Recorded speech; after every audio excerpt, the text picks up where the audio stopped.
Mumbai city এফসিকে হারিয়ে ISL league shield ঘরে তুলেছে মোহনবাগান। এবার লক্ষ্য নকআউট ট্রফি।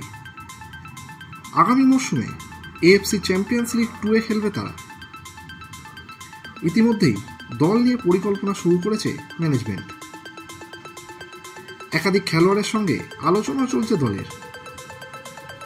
সূত্রের খবর, এবার ক্লাবের লক্ষ্যে জেসন কামিংসের প্রাক্তন সতীর্থ জোসুয়া নিসবেট। বর্তমানে সেন্ট্রাল কোস্ট মেরিনার্সের রয়েছে নিসবেট। চলতি মরশুমে 35 ম্যাচে 3টি গোল এবং 15টি অ্যাসিস্ট রয়েছে 24 বছর বয়সী এই মিডফিল্ডারের নামের পাশে। গত মরশুমে খানিকটা ছন্দের অভাবে ভুগলেও এবারে দারুণ ফুটবল খেলছে সে।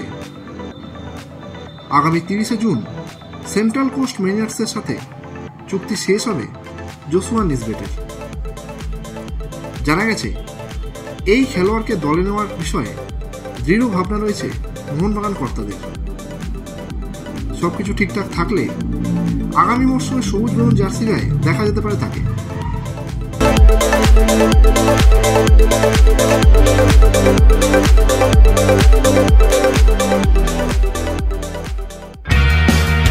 ভারতীয় ফুটবলের সঙ্গে সবসময় আপডেটেড থাকতে এক্ষুনি বং ফুটবল ইউটিউব চ্যানেলটিকে সাবস্ক্রাইব করে নোটিফিকেশন বেল আইকনে ক্লিক করে রাখুন।